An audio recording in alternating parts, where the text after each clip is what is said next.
ఇది జోకే. మహిళలందరూ డాక్టర్ల దగ్గరికి వెళ్తే అంటే జోకే అంటే నిజంగా జరుగుతున్నవి. మహిళలందరూ డాక్టర్ల దగ్గరికి వెళ్ళి బీపీలు పెరుగుతున్నాయంటే హస్బెండ్ వల్ల లేదండి నేనేం చెప్తే అదే వింటాడు మా ఆయన, కాదు. పిల్లల వల్ల లేదండి పాపం బాగానే చదువుకుంటారు.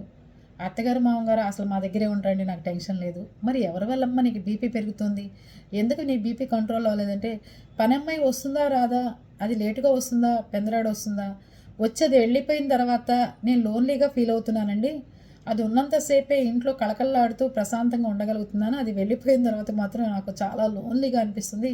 నా పక్కన నా భర్త పిల్లలు ఉన్నదానికంటే కూడా పని అమ్మాయి సాయంత్రం వస్తుందా రాదా, పొద్దున వస్తుందా రాదా, టయానికి వస్తుందా రాదా అని ఈ లోన్లీనెస్ నేను భరించలేకపోతున్నానండి అని చెప్పి చెప్తుందట డాక్టర్ గారి దగ్గర.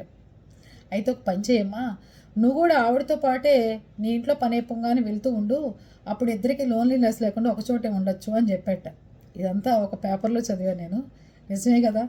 ఆడవాళ్ళందరూ భర్త కోసం ఎవరు ఎదురు చుట్టలా, అత్తగారు మామగారి కోసం పిల్లల కోసం కేవలం పని అమ్మాయి కోసమే ఎదురు చూస్తున్నారు అంటున్నారు.